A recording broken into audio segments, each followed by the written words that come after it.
couple of folks testifying today. This is the subcommittee work session on the DES rules update progress. We do have a quorum. All members are present. And the first thing I'd like to do is discuss the field trip for Friday. The last I got in my little neck of the woods is 12 to 18 inches Thursday afternoon. And not only 12 to 18, but 12 to 18 heavy. Yeah. I.e. don't get your snow blower out after 6 inches, get it out after 1 inch. And so I just soliciting feedback from those in the room to push it a week or two. Is that? Absolutely. I think that makes sense. Yeah. Does that make sense to everyone in the room? Agreed. Okay. So I'll coordinate with them after this meeting to push it. Is there a better date, one or the other? I think a Friday is a good day. Yeah, I'd like to stick with a Friday. And the 5th, the 12th, and the 19th. Why don't we push it to the 19th and then maybe we're hopefully through the worst of the snow events? It could be, but I just got to double check. Yeah, I Um,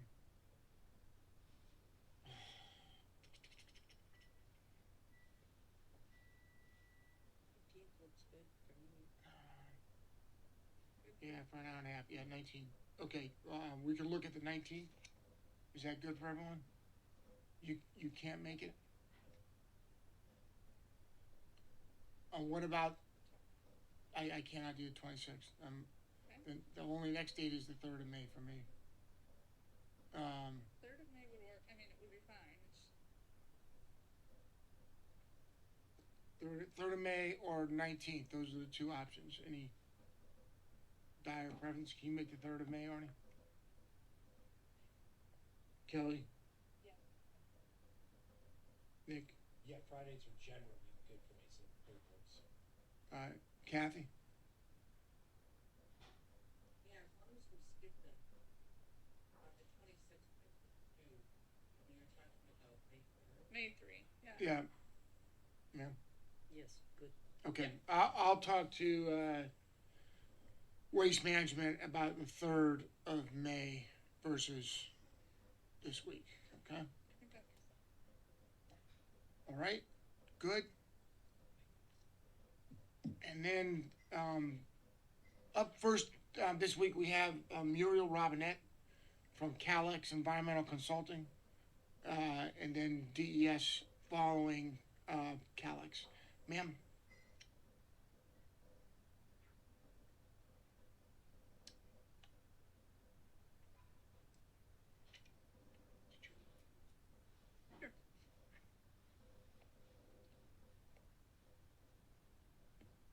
There you go. Now it is. Okay, good.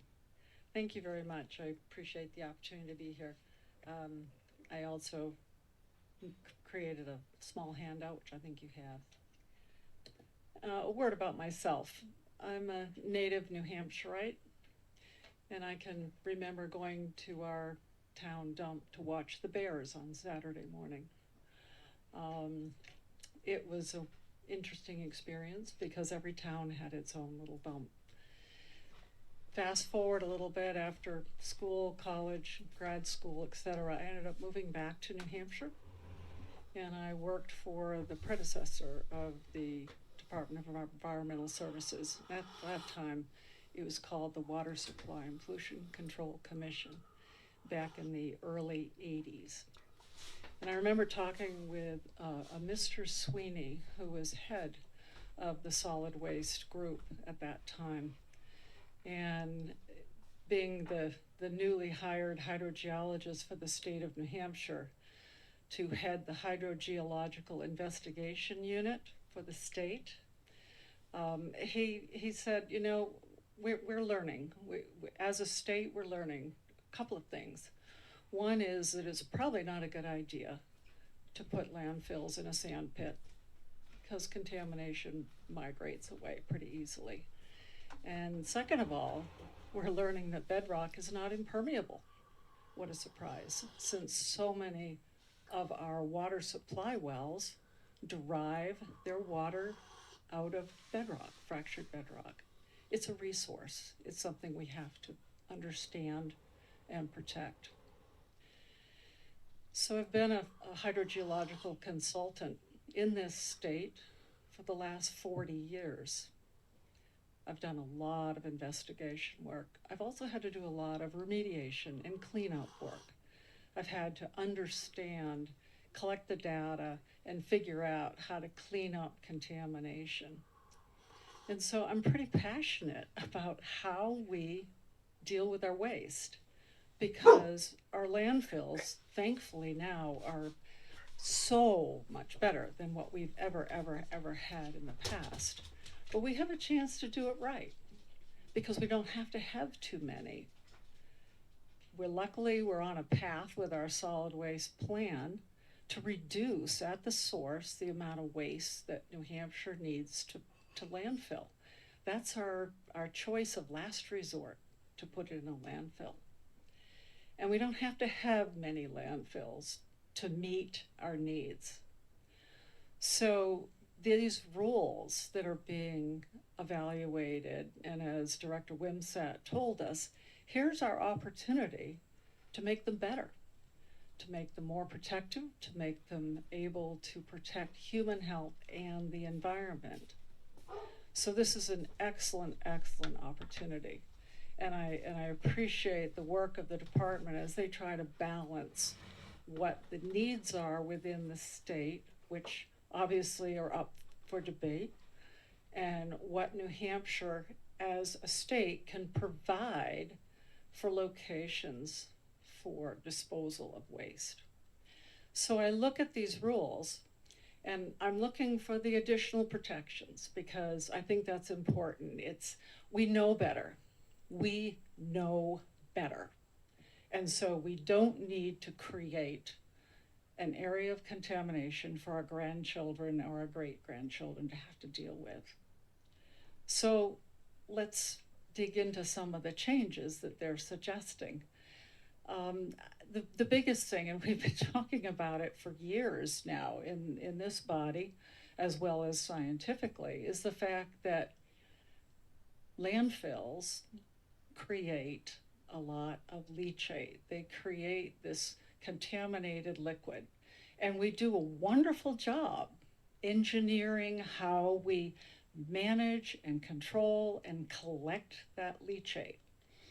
But we have a weak link. You've heard the old term, a chain is only as strong as its weakest link. Well, we engineer the heck out of where we dispose of the solid waste. Liners and all sorts of engineered systems which allow us to protect that envelope, that pile of waste that we put there. And then we move it over to another spot at the site, and we handle it, we store it, we offload it, we've got it in pipelines, we have it in force mains, and that's not very protected. It does not have the same kind of engineering controls and systems that our actual waste envelope exists with. So therefore, that's a weak link in our sites. And it would be prudent if we either, number one, picked a site where if we had spills or leaks from that waste handling area, it wouldn't go very far. That would be one way of handling it.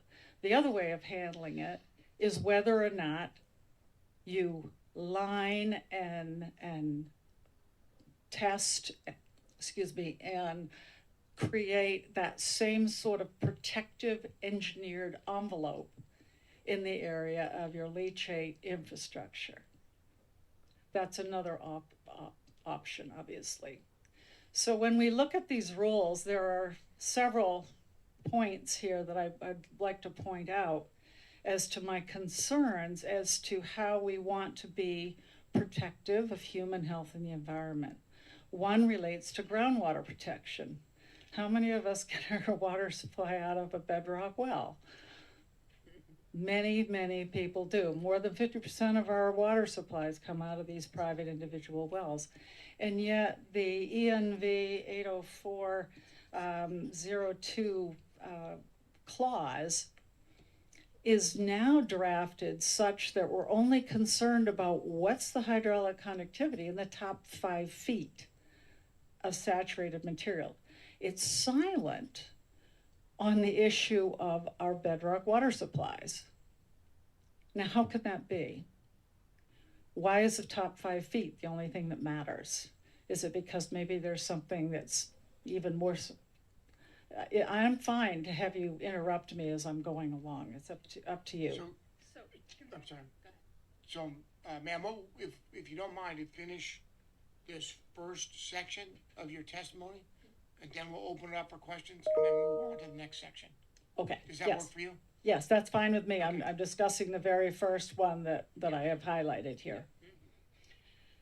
So this particular clause in the rules currently is not quantified as this July 2014 current rules is described. It just basically says it needs to be such that we can remediate it prior to it arriving to a water body, to a water supply.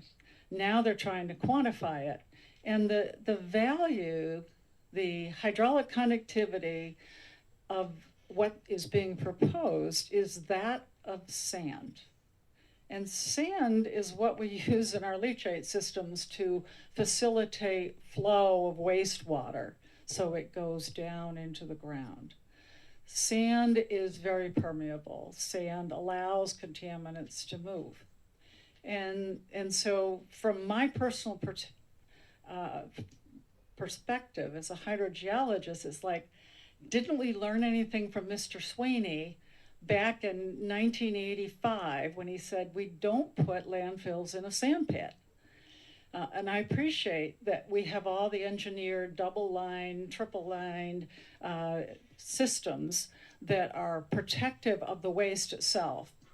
But we know that there's leachate releases that occur. We see it, it's happening today. And therefore, why would we want to put our next landfill site in a sand pit? Representative Murray. Let Representative Potenza go first, and then I'll, Okay. sorry. Representative Potenza.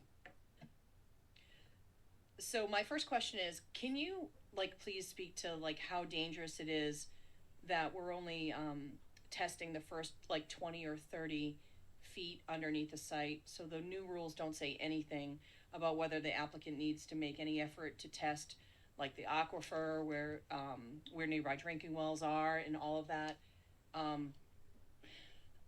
That's my biggest concern. My second biggest concern with how the rules are right now. The rules talk about the need for a hydrogeological evaluation of a site. And it doesn't specifically describe that it needs to be a three-dimensional evaluation. It doesn't note that all hydrostratigraphic units have to be identified and quantified. It's somewhat vague. It just says you have to do a hydrogeological study. And it's up to the agency to determine when they have enough information, when it's sufficient. I think this particular piece of the rules was attempting to define some sort of a third dimension, some sort of a depth thing, but 5 feet is meaningless. So I can't answer your question really well on that. I think it should definitely require a full-blown analysis of the water supplies of the area of the site. Yes, ma'am, go ahead. So I don't have a water well now, but I did for a gazillion years living here in New Hampshire, born and raised here as well. Can you tell me on average, I used to work for Capital Well Clean Water Center, so I'm very familiar with artesian wells and drilling and all of that kind of stuff. On average, what the depth is for a water well in the state? Yes, in New Hampshire, Department of Environmental Services keeps data on the water wells that are drilled in the state, and about 300 feet is pretty average. Thank you very much. Okay, Representative Murray. Thank you, Mr. Chair, and thank you for taking my question. So I wanted to go back to geometry for a minute, and I'm thinking in my head when we're talking about the 5 feet below the footprint, I couldn't help but think of two different visions of either a trapezoid of some sort or a cylinder, right, of the footprint, and the base could look quite different. And so I'm thinking about the concentration of materials, right, that could be at the tallest point versus on the perimeter where there's maybe not as much stuff stacked up around on the landfill. And I'm curious to know whether or not the density of the waste in the center portion of what they're trying to get at could be more toxic as we go this way and then it wicks outward. So why would we just say 5 feet directly beneath? There are analyses that they do in their design regarding the stability of the base layer so that this material that's placed on it doesn't create an unstable situation. The system also is designed and sloped such that any liquids in it all drain to low points and then are collected and pumped off. So the leachate is controlled within these envelopes of the footprint. Follow up if I may. I guess that's to my point. Why would just 5 feet directly beneath, however, be sufficient? Wouldn't we be concerned in the event of a leak that there would be potential for drift or migration outside of the footprint? Oh, yes. If there is a leak from the footprint of the landfill, there's nothing to stop it at 5 feet or moving laterally away from the footprint of the landfill. The only thing that really does is the site conditions. And if landfills were sited in a silty till material, it doesn't want to go very far. And so that gets back to the siting criteria, that if we utilize Mother Nature to help us contain any releases that we may have, it's not going to go very far if it travels very, very slowly, which was the whole point of looking at travel times to sensitive receptors, whether it was a well or a river or a lake or some public water supply. Thank you. Any other questions on this area? Representative Germano. Thank you, Mr. Chair. Thank you very much for taking my question. So as I understand it, one of the explanations for this distinction between the in situ site, right, as opposed to then the developed site, and having these what are demonstrably weaker standards now for the in situ site, is the argument that this double-lined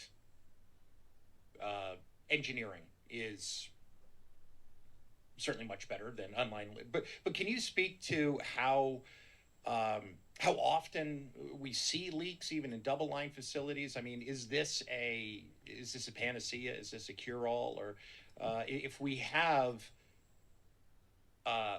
the hydraulic conductivity of the in situ site is not a place where we would put a landfill, should we just rest assured that having a double liner above that is going to solve all of our problems? Well, I don't think we have a lot of data in our tiny little state, but I know that the Environmental Protection Agency has been looking at and researching and evaluating the so-called state-of-the-art double-lined landfill systems all over the United States. And their conclusion is that leaks definitely do occur.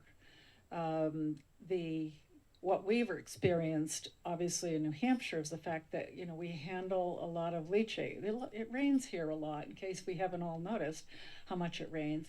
And when they're handling the waste and putting it in the cells and whatever, we create a lot of leachate. And that leachate is handled outside of the engineered controlled areas. And that is the weak link in our chain for a site that's permeable. If we have to locate a landfill and a sand pit again, let's listen to Mr. Sweeney and say, let's try not to do it in the first place. But if we have to, then we should have engineered controls so that the leachate handling area is as protected, as engineered and monitored as much as the actual waste disposal. Thank you very much. Okay, ma'am, if you don't mind going on to your second point, that would be Yes, great. yeah, I'm certainly fine with that. The second point relates to the whole issue of a setback. Our rules currently say, you know, we need to, the footprint of the landfill can't be within 200 feet of a water body, of any perennial surface water body, and I'm reading from the column to the left. And then we have started to make a change and said, oh, let's make it 500 feet. Well, 500 feet is better than 200 feet, but is that enough? And when you look at a hydraulic conductivity possibly being allowed of 3 feet per day, 500 feet doesn't even give us a year before contamination potentially could reach a water body. So that's kind of close possibly too if you're gonna site in that sort of a sand pit. Now the rules are written, so we went back to 200 feet for first and second order streams, and then 500 feet for everything else. And my observation of this is that it's pretty meaningless to say any of these distances, 200 or 500 feet. It's meaningless because we're considering allowing our next site possibly to be in a sand pit. So there's just not the time sufficient to find and stop the releases that can occur in an unprotected area if you have surface water bodies that are 200 feet away. Any questions? Representative Germano. Thank you, Mr. Chair. And thank you again for taking my question. So the question that I have asked over and over again, kind of ad nauseum at this point, is why we're using feet instead of some travel time, right? So a 3-year, 5-year, whatever. And I understand we've had some discussion that the argument can be made that 200 or 500 feet on a quote unquote average site equates to a certain amount of travel time. But that is obviously not site specific, right? I mean, that's just an average based upon what we know about sites, et cetera. But so do you have a view on whether it is better to have this setback distance in terms of feet or in terms of travel time? It's my opinion that it definitely should be travel time, and it is in other states. Feet are arbitrary unless the state's going to decide specifically where sites are going to be acceptable or not, and they know that 500 feet is good. It's something it can address, but I really think travel time is the way to go because that's site specific. And it's not like we relocate 10 of these a year. We locate one very seldom and carefully. And I know everybody puts a lot of thought into it, but these arbitrary distances are really meaningless. Thank you. Okay, and Representative Muriel. Thank you, Mr. Chair. I did want to, I'm referring back to a document that the department had put out on, I believe this would have been September of 2017, and where they are classifying stream nominations. And it is, and they talk about stream orders being defined based on the hierarchy of tributaries. And one of the things that they note is that first order streams are headwater streams. Second order streams are formed with the confluence of 2 first order streams. So essentially, it is putting 2 first order streams together for a second order stream. And I guess I'm confused as to why we would even be considering 200 feet for types of primary bodies of water source, any, whether we're talking about first, second, or third. So I don't know if you can speak to, again, I guess going back to both Representative Germana and Representative Potenza's questions about why 200 feet would even be an appropriate choice. Well, it's 200 feet now. is what the rules say, the ones that are in existence. But- And they don't attempt to do anything about first order, second order, third order, whatever. They just say any perennial water body. That's correct. And the version before drafted on 10/16/23 went to 500. And I guess the conversation is perhaps in HB 56, is that correct? We had initially tried distance to travel, is that correct? Right. And so now in the rules drafting, we're back to this conversation around feet, is what I guess. I don't know why it would change back. You need to ask the agency why they're thinking they need to go back to less protective. Because these rules in general, at least with respect to the natural conditions, are definitely weakening as far as distances and hydraulic conductivities. Okay. All right, and final point, please. The final point relates to the landfill subgrade and base grade. And again, this is tied to the footprint. It's tied to the engineered areas. And they proposed at one time of having a more stringent, lower, denser hydraulic conductivity layer that would be obviously a safeguard for any releases through the lined system. And then it changed again back to 10 to the minus fourth instead of 10 to the minus fifth. I guess I wouldn't understand why we'd be going back. If it's something that we can engineer, why not have it be more conservative? Why not have it be more impermeable? And let's require it throughout the landfill site, including the infrastructure area, because that would help stop that migration of contaminants that we know are going to, at some time, we're all human, could be released from the site. Yes, ma'am. Thank you. Thank you, and thank you for taking my question. A lot of this science is unfamiliar to me, but that last point makes perfect sense to me because I can understand the fact that we need greater protection rather than lesser. And isn't it true that other states have these numbers that provide greater protection? Yes, they absolutely do. Some even go to 10 to the minus seventh centimeters per second as a requirement. And if it's an average, doesn't that mean that other parts of the site are going to be more porous, less protective with that number? Yes, it can be less protective in areas, and so on average, it's All right, able to meet that standard. thank you. Representative Germano. Thank you, Mr. Chair.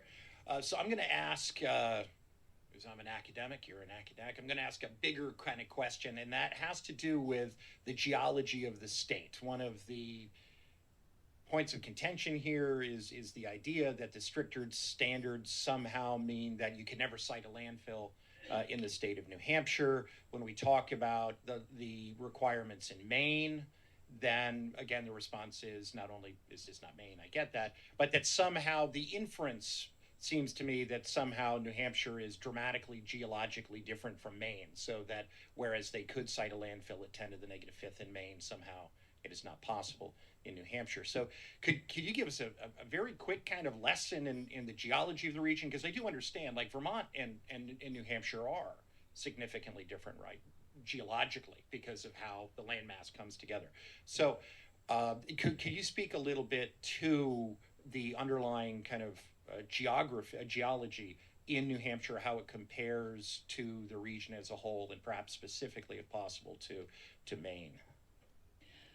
One of the common denominators that we have in New England is the fact that we had a continental glacier that came down, and the glacier, certainly the bedrock and the different types of sediments that make up the bedrock are different when you go from different states, and that is a definite.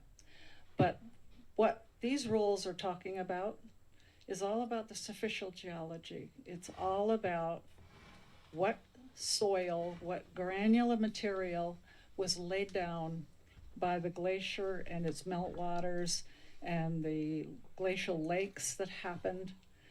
And they're actually great similarities because this continental glacier, when it came down out of Canada, created a layer of basal till, which is a clay-rich, silty, heavy, dense material that smeared over our bedrock features. It also carved out where the weak areas were in the rocks. We end up with some lovely lakes, such as, Squam Lake, Winnipesaukee, etc. And then when this big continental glacier melted back, it went all the way down to Long Island, and the whole island of Long Island is really the end of a glacier. When it melted back, it is called ablation till, and that's from the meltwaters. And we end up with these nice little round kettle holes because a big chunk of ice melted in a spot, and you have the sands and gravels deposited around it. But that till is still there, and the till is silty and it's low permeability, and it exists very much on that north and west sides of all of our hills. They're called drumlins. We have them all in the state. So does Vermont, so does Maine. And that has low permeability material. And we don't have to cite landfills in Ossipee where we have this nice sand and gravel ablation outwash material. We could choose to do it in this till. And it's here all in New England. It's in Michigan. I mean, anywhere we've had these continental glaciers, we have that material. And we could use it to our advantage if we choose to. May I follow up? Yes, one follow-up, please. Thank you. So is it safe to say from that, I appreciate that very much, that New Hampshire is not somehow magically different from the region around us in terms of our ability to site landfills on appropriate soils? I don't think it's different. I've worked in Maine, I've worked in Vermont, New Hampshire, Massachusetts, Connecticut, Rhode Island on landfills. So I don't see it as being an outlier. It's just our choice. Thank you very much. Thank you, Mr. Chair. All right, and Representative Potenza. So that kind of goes into my next question. So Director Wimsatt had told us in one of these other meetings that I would, and this is quoting, I would seriously doubt that landfills sited and operated in Maine right now meet a 10 to the negative 5 standard. And then he said, I mean, it's very unlikely. So you've obviously worked with landfill siting in Maine. So do you think that Director Wimsatt is right that Maine has a 100-fold stricter standard than DES proposed in January for us, but that they don't enforce it? Well, my experience as a consultant in Maine, working for Central Maine Power, one of the major companies in Maine, was that we were absolutely held to that standard. That was back in the 90s. I can't directly answer that question for today, but I would think that could be found out if that was an important question for you. Just call the regulators. Okay, thank you. And any further questions? Ma'am, thank you so much. If you could stick around for a bit in case we have any follow-up, I would appreciate that. Okay, I will. Thank you. Thank you so much. And Director Wimsatt and Ms. McKenna, please. That's right.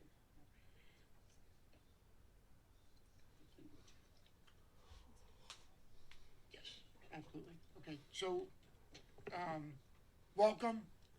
And again, from the committee's perspective, our sympathies and prayers are with you and your family. Thank you for that. I appreciate that. So a couple of things, I could have sent you a note, but my mind wasn't in it. So if you could give us an update on the timeline of sort of where you're at in the processing. Sure. And then an update on any rules that have that you're considering modifying based on your last draft. And then, any response to the three things we've been talking about this morning. And then finally, Representative Murray has a question she'd ask. It's not secret, but it skipped my mind. So, what was your? Oh, incident reporting. Oh, yeah, incident Oh, reporting. okay. Which we had talked about earlier as part of a separate deal, but you guys are gonna work on it in the interim. Is that okay? Does that make sense? That'll be fine. And over to you, sir. Thank you, Mr. Chairman, members of the subcommittee. For the record, my name is Mike Wimsatt. I serve as Director of the Waste Management Division for the New Hampshire Department of Environmental Services, and I'm joined this morning by Leah McKenna, who serves as the Bureau Chief of our Solid Waste Management Bureau. And we're pleased to be before you this morning. So just to update you from our last update, I believe we were last here on March 6th, and that was shortly after we had been before our Waste Management Council with a proposed set of the rules. It was our second time before the council, and then they had met subsequent to that to express some concerns and submitted a letter to us, which I think I discussed in the last meeting here.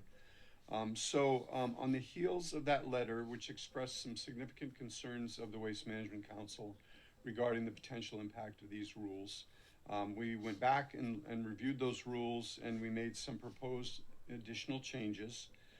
Where we're at right now in the process is that proposed version of the rules, we went back to the council on March 21st, and so that was our third time at the council, and we submitted to them a proposed draft of the rules, which we intend to enter into the formal rulemaking process. And so the first step in that process is to make a request for a fiscal impact statement from the legislative budget assistant. And I believe that is likely to happen today or tomorrow. That's just in process within the department, but is expected to go over probably today or tomorrow. And then once that happens, the legislative budget assistant will prepare a fiscal impact statement that'll come back to us. And then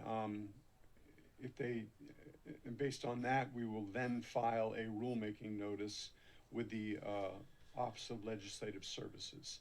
And that will kick off, along with that rulemaking notice, that notice will include scheduling of a public hearing and a date and time for a public hearing. We would hold that public hearing, and then that would likely be followed by a public comment period where folks who could also submit written testimony with respect to the rules. And then we would review the oral testimony received in the public hearing, and develop a final proposal, which would then be filed with the Joint Legislative Committee on Administrative Rules. That, given the passage of time here, we are unlikely to meet our July 1 deadline for finalizing the rules.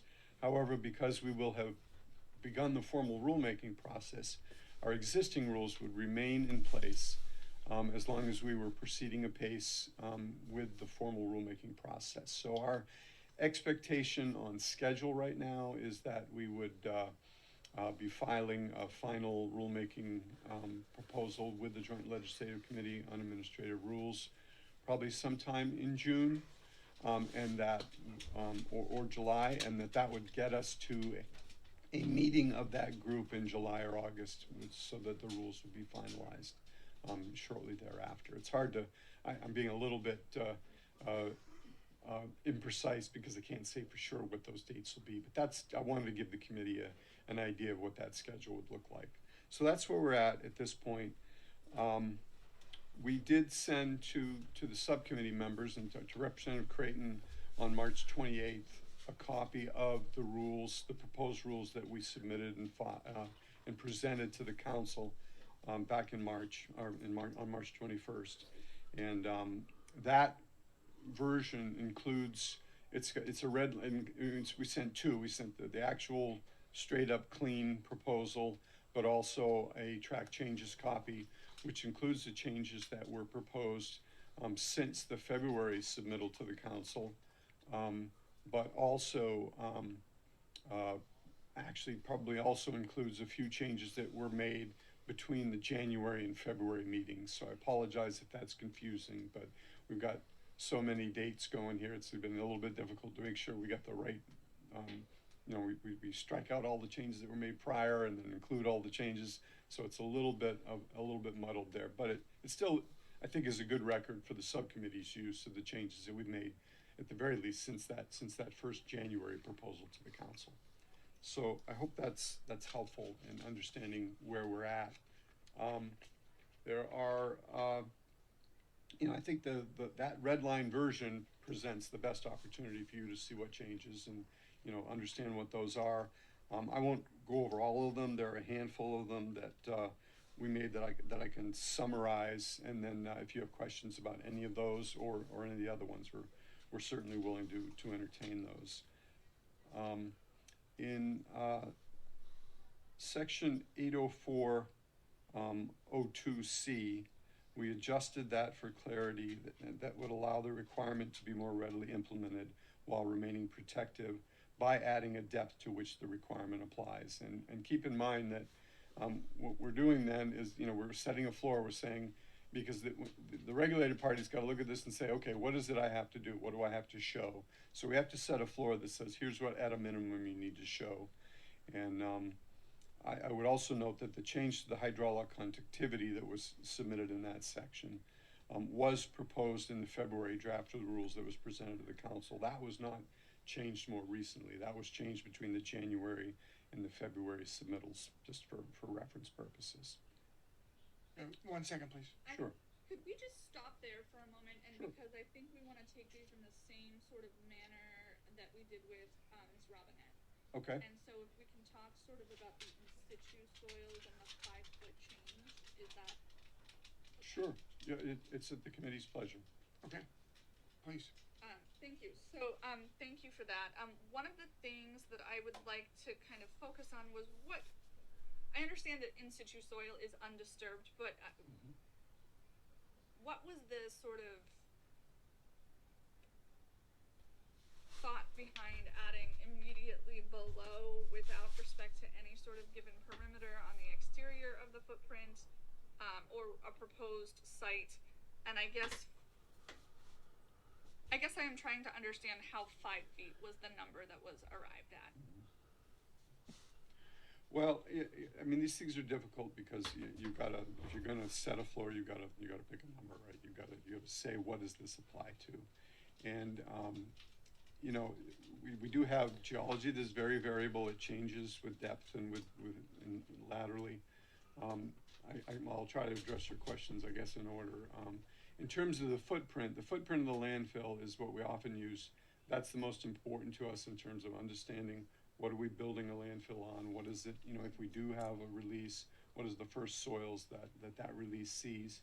So both in terms of our design criteria as well as siting criteria with respect to in situ soils, we're looking to understand what is beneath the footprint. It is true that there are, in particular, leachate is managed and stormwater is managed outside the footprint of the landfill. And we do have a number of provisions in the rules that seek to make sure that is accomplished in as protective a manner as possible. But from a practical standpoint, in terms of siting, we have to place some limits somewhere, and that's where the limits were placed. When we do manage leachate outside the footprint, we've improved the rules and the protectiveness of the rules by requiring additional design and engineering criteria that make the management and transportation and handling of that leachate safer. And for a follow-up? Thank you. I guess my question is also somewhat around sort of, even when you look at other things outside of this department, when you look at building below, ground, frost heaving, permeability of those types of things, movement in the ground, there is a certain depth at which you have to get to prevent heaving of any kind. And I guess, is there any concern that an arbitrary number of 5 feet is not achieving that and there could be additional movement? Well, separate and apart from these criteria, which are really looking at the permeability of the soils, we look at the overall strength of the soils and structural integrity of soils, of the in-place formation. Obviously, we want to make sure that when a landfill is designed and constructed and operated, that it's stable, that it's not going to have any kind of catastrophic failure as a result of soils being unsuitable beneath it. So that's part of the overall review of the hydrogeology of the landfill and the geologic setting. So I think the strength of soils is a separate issue, really. That's not really what this rule is trying to get to. And I'm sorry, we just heard testimony that according to these rules that we could be placing the landfills on sand. Is that, how would you respond to that? Sure. So, I understand that concern. I mean, I think as Ms. Robinette correctly pointed out, we have a set of rules now that doesn't set a specific numerical standard. It doesn't set any specification for the quality of those soils. It has general information saying that, or a general requirement that is more about overall performance, that basically reads that the landfill needs to be sited in a location where a release can be detected, monitored, and addressed before it has an adverse impact on surface water. That part of the rule, I want to note, is still in there. That language is still in there. Our hydrogeologists and engineers who are reviewing an application can still use that as a basis for making a determination about whether siting of a proposed landfill meets the rule. So that's, I would suggest, a belt and suspenders over and above this minimum floor criteria that says you've got to have, soil that meets the 5 × 10⁻³ standard immediately beneath the landfill. So the reality is that, as I think I testified in an earlier meeting, there are a whole set of criteria that someone who's looking to site and construct a landfill needs to meet. Some of them are about geology and about setting, geologic setting, but some of them are other more practical considerations. Is the landfill located near major transportation routes? Is it located in an area where it makes sense to site a landfill for the waste that is going to be disposed of? There are a whole bunch of things that need to go into that. And as a result, what we were hearing, and we heard some concerns expressed from the council as well as from the solid waste industry, that when you look at that, sort of all those criteria that need to come together in order to identify a location where you can site a landfill, what we had originally been proposing was likely too stringent to really make that practicable or cost effective. And so as Ms. Robinette indicated, what we're doing here is trying to balance making sure we end up with a set of rules that is more protective, and I'm very confident that these rules are more protective than the current rules that we have, and also making sure that it's still possible to site, construct, and operate a landfill, and to do so in a manner that provides for capacity for the people of the state to have a place for their waste to be disposed of. One second, Representative Potenza, I'm sorry. Okay, so I'm gonna have to read this because I wrote this earlier. So realizing that the agency has now weakened its even weakest 1 × 10⁻³ 3 times since January. So for example, in February, it weakened it in 2 ways, raising it a 5-fold more to 5 × 10⁻³, but also allowing the developer to meet the criterion on average, which of course means that part of the site could be far more porous even than this 15 feet per day value, which just one aspect of it doesn't meet that criterion, because that's the whole point of making it weaker with average. So as long as the other parts were less so. So then in March, it added the words for 5 feet immediately below footprint, which the representative was talking about, which means that the first 5 feet of soil could transmit liquid downward in as little as 8 hours, 1/3 of a day, and then encounter even more porous soil than that. How in any way could you guys justify that except for having a permit application in front of you, that these have changed to this criteria? Well, on the issue, first on the issue of average, the average provision is in there because the reality is that our geology is not homogeneous. For over a large site, over a landfill that might be proposed over, I don't know, 25, 50 acres, you're not going to have necessarily at every location and at every depth the same soil quality. And so in many cases you may have what amount to meaningless variations in the soil quality. They're very small, but that there was some suggestion that if one sample didn't meet a particular standard, then that would exclude the entire site. And that from a practical standpoint, we just didn't think that was really a meaningful provision that would be helpful. And so we felt that average needed to be placed in there, and that's going to mean that you're going to need to have some soils that are in many cases less permeable, but you might have a few locations where small areas or lenses of soils are a little bit more permeable. And that's just a practice. As a regulator, you need to be practical enough to know that you can implement a rule in a way that does not essentially exclude every site from being able to comply because of a small imperfection or inconsistency in the soil quality. So that's where the issue of the average comes from. We have existing landfills in the state that when they expand, they are required to meet the siting criteria for that expansion because they're expanding their footprint. And the expectation is that we're going to write rules that everybody can and will need to comply with. And so, the reality is that we do have a number of landfills that are sited in locations that are not perfect. They're not all 10 to the minus 6 or 10 to the minus 5 tight tills. They're just not. And that's the reality. And that goes again to that issue of, well, where do all those criteria that need to come together to site a landfill, where do they intersect in a way that allows you to site a landfill?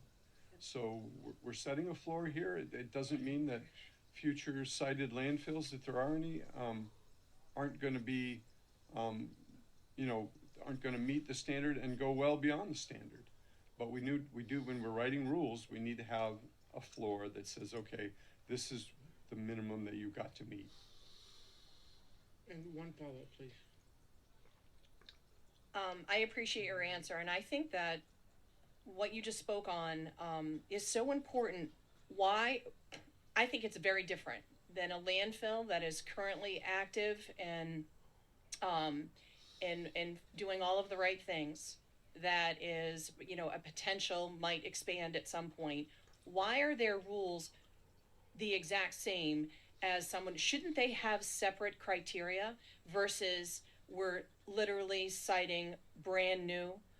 There should be. Why aren't we doing that? We should be doing that. We're spending all of this time on new rules. I believe there should be a cutout or a carve out for current landfills in operation, in knowing that, because you're right, nothing's perfect. I just think that when we have something that is so non-restrictive or non-protective, that you could basically look at this and almost cite a landfill anywhere. I understand it's not specific. There could be one piece of the, of the property that is porous or whatever, that's not good soil. But to me, it's two separate things. This is, new citing landfill should be separately from somebody's that's looking for an expansion. Why aren't we looking at that? The department has There's a lot of other departments that do. The department has approached these rules, and it's certainly the case for landfills that have already been designed and constructed and are operating. And there are many examples in these rules where we impose a new design or construction or operation criterion that simply can't be met for that existing landfill. And we do make provision for that in the rules because that's only fair. But we believe that when a landfill is going to be expanded, when its footprint is going to be expanded, that the people who live in that community deserve the same protections of siting, design, and construction of anybody that might live in an area where a new landfill is going to be sited. We don't believe that because they happen to have a landfill in their community, they don't deserve the same protections with respect to expansion of that facility. So what we're trying to do here is write rules that and I believe we've succeeded. We're writing rules that are protective, that can be protective of the environment, of groundwater and surface water quality, and of people living near a facility, whether that facility is already existing and wants to expand, or whether it's a brand new greenfield site where someone wants to propose a new landfill. And Representative Haskins.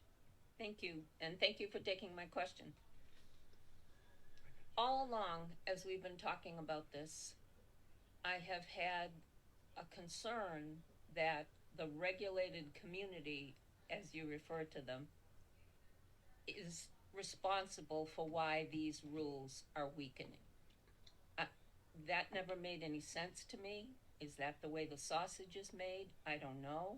But as a legislator duty bound to protect the public, I can't see that the regulated community should be the ones that design these rules to be weaker than they should be and even initially look like they could be.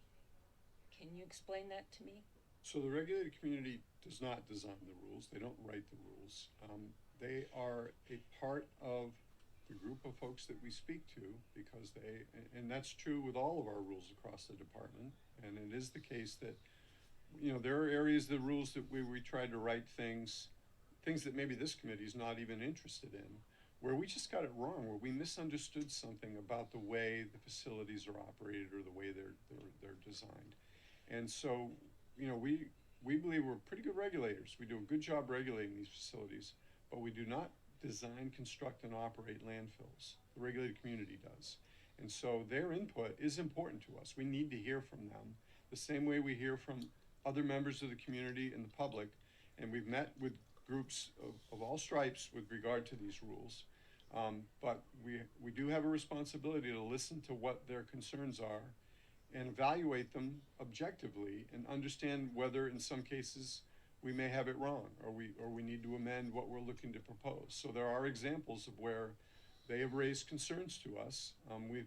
We have the Waste Management Council has raised concerns to us that were informed by input from the regulated community, and we've looked at those objectively and very carefully, and we've worked to really make sure that if we propose a change, there is a basis for it, that it makes sense, there's a reason to do it that is that serves the public at large and serves public safety and environmental protection. All I can say is they have a place at the table of the public, of the broader public. For us to just ignore what they have to say because they're the regulated community, I think would cause us to make a lot of errors, and we wouldn't be willing to do that. Let's get to Representative Murray. You got 3 minutes. Go ahead. Thank you, and thank you, Mr. Chair, and thank you to the department. I want to thank you for the inclusion and reference to solid waste ENV 1005.9, which was with respect to the notice of incident reporting. Mm-hmm. And with that, I did take a chance to go back and take a look at, I know that we are not sort of rewriting those, but I would hope that the department would have an opportunity to have a conversation with me about how those 1,000 rules currently read. Sure. I had taken a look at, I think there was a conversation in the language there that says as soon as practicable.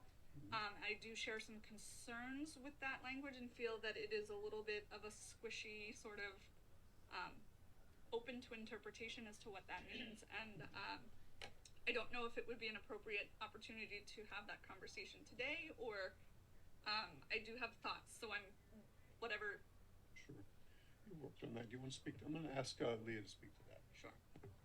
Good morning, everyone. Again, Leah McKenna, Bureau Administrator of the Solid Waste Management Bureau. We did just re-adopt that set of rules, ENVSW 1000.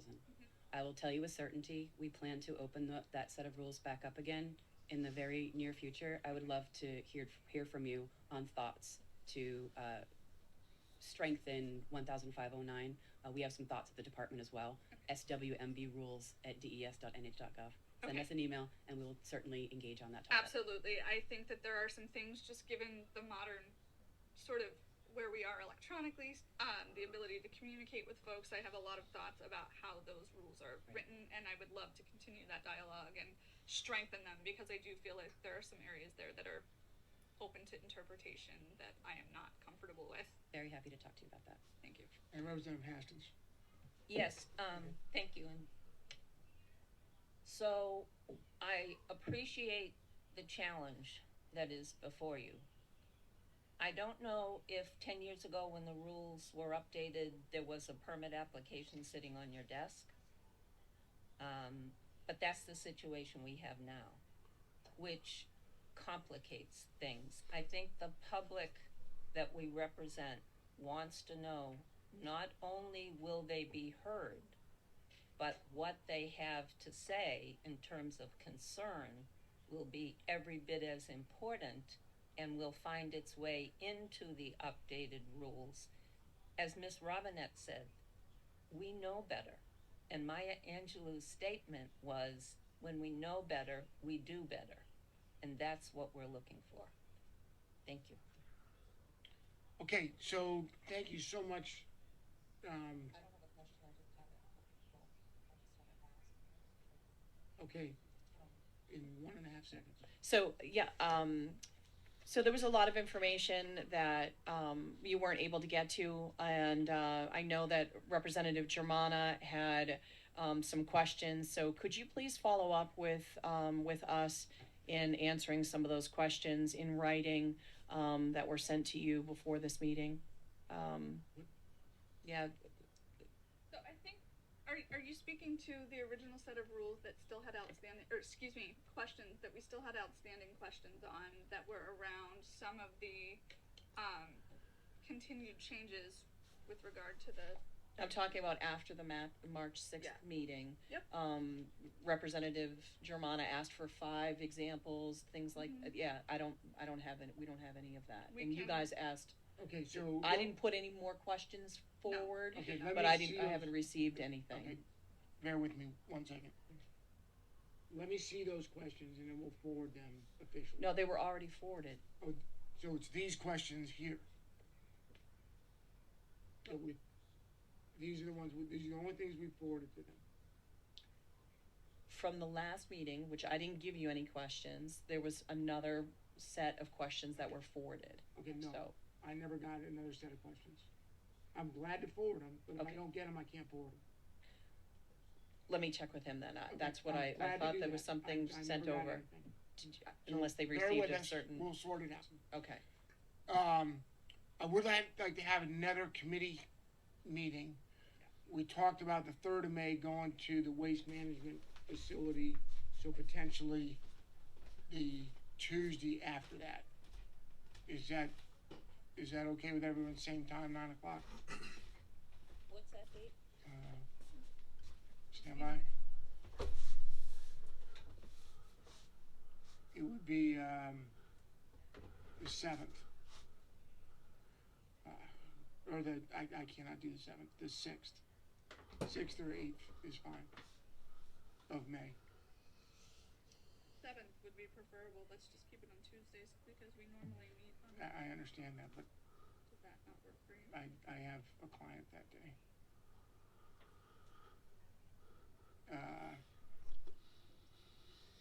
Let me check and see if I can move that, but, Do we want to go to the 14th? or we could do the 14th.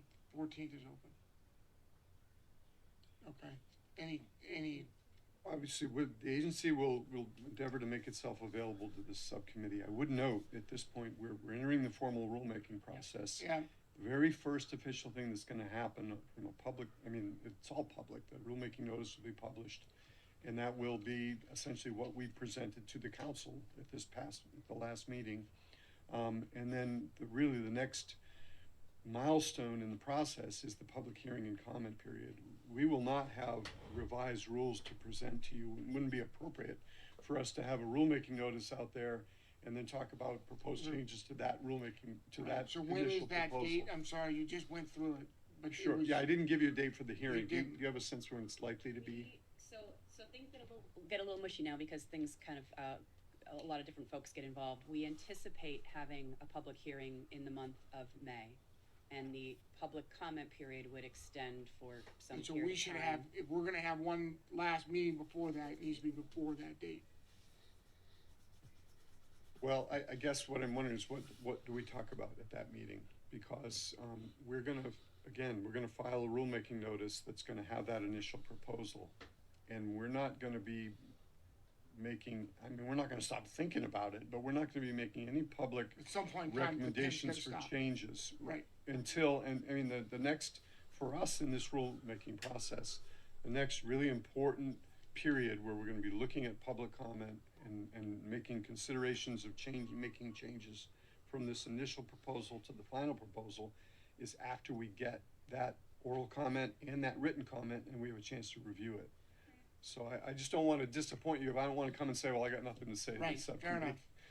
Representative Murray.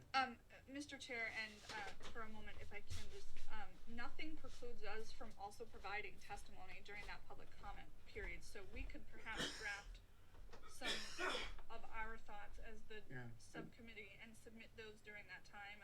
I believe that that would be an appropriate avenue for the subcommittee. Yeah, We would very much encourage that. and Representative Potenza. So basically, we've had all of these meetings, right? We've expressed a whole bunch of concerns and questions and all of that. And at this point, none of those have been applied. Everything that's happened is weaker, weaker, and weaker. And unfortunately, the Waste Management Council is pretty much 90% industry, and that's who you guys are hearing from in making those determinations.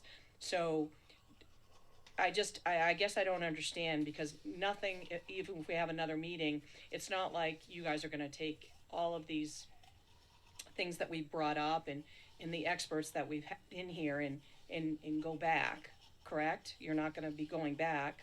You've gone weaker three Well, just to- times, so you're not gonna be doing anything different. So are we gonna expect anything different? Well, I guess just to respond to your first comment, I believe that these rules are far superior to the existing set of rules that we have. They are more protective in many respects. And I also believe that our decisions about what this current initial proposal looks like have absolutely been influenced by everyone that we've spoken with, and very much so including this subcommittee. Now, there may be disappointments for individual members of the subcommittee on specific areas that you wish that the agency had drafted a different way, and I understand that and I respect that. But I will tell you that we've been listening to you all along, and all the decisions we've made about the content of this initial proposal have been informed by your input. Okay, so what I would like to do, and that's to Representative Potenza's point, if on, I would like to hold another subcommittee meeting. I will forward you questions that Representative Germana has. I will verify that he has those questions, get them to you, but more specifically, I would like to hear exactly how these are more stringent than previous. So, Where our input is. and to Representative Haskins' point, so if you could just describe to us how our input in this discussion has improved the rulemaking process in terms of protection, and how these rules today that you have written are more, because there are members in the committee that don't see it. And so clearly, we should be a mouthpiece for the state saying we're doing a good job, we are being more protective. But if we in this committee, after many hours of discussion, don't see that, then that's concerning to me. Thank you for those comments, Representative Creighton. I want to note that, a lot of this has to do with what has happened in time, right? So we've been thinking about these rules for a really long time. Our, engineers have been going along, doing their work, processing permit applications, regulating facilities, doing inspections, dealing with facilities when things go wrong. And so they're always thinking, rulemaking for us is a full-time job all the Right. time. If we're not writing rules, we're thinking about how they need to be amended. And so the rules package that came out in the fall was informed by a whole bunch, by all that sort of institutional knowledge of our staff and what we've been experiencing. It was informed by a robust public participation process that started last March and went through to this fall.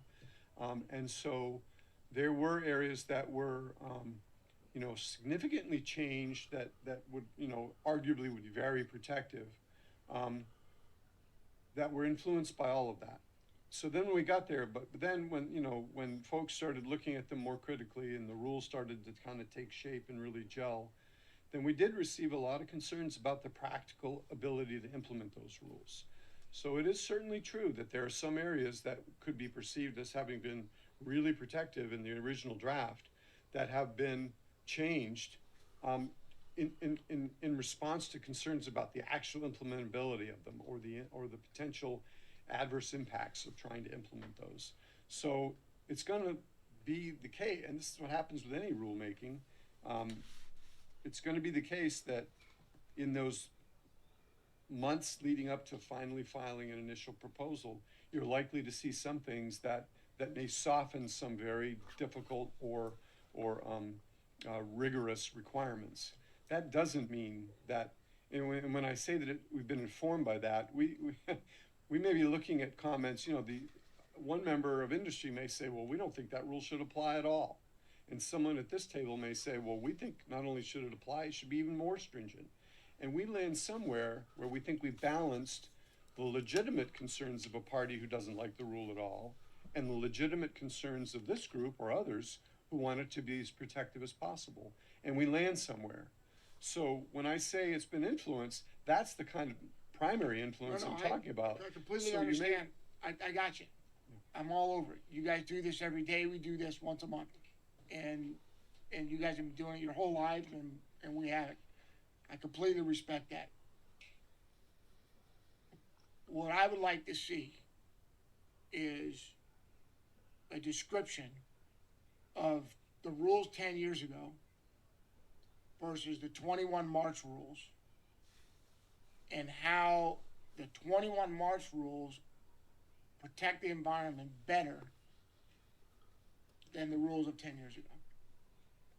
And it doesn't have to be ad nauseum. It's top 10, top 5, something we can look at and we can say, yes, this process is in fact protecting our environment and balancing. I completely understand the requirement for balance. And I understand that if you say it's got to be a sheet of metal underneath there that nothing can ever get through, that's stainless steel, it'll never happen. So it's something between stainless steel and sand.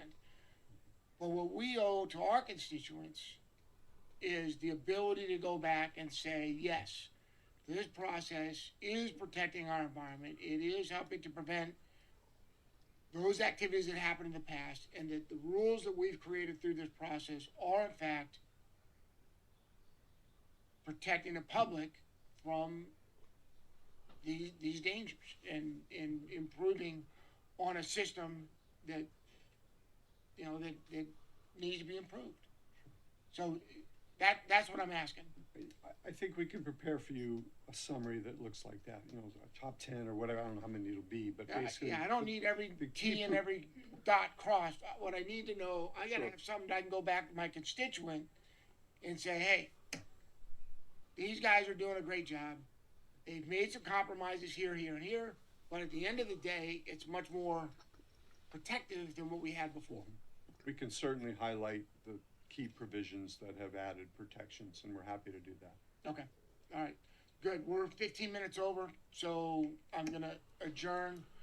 But thank you so much, everyone, for your testimony, your time, and in your input. Thank you. Thank you.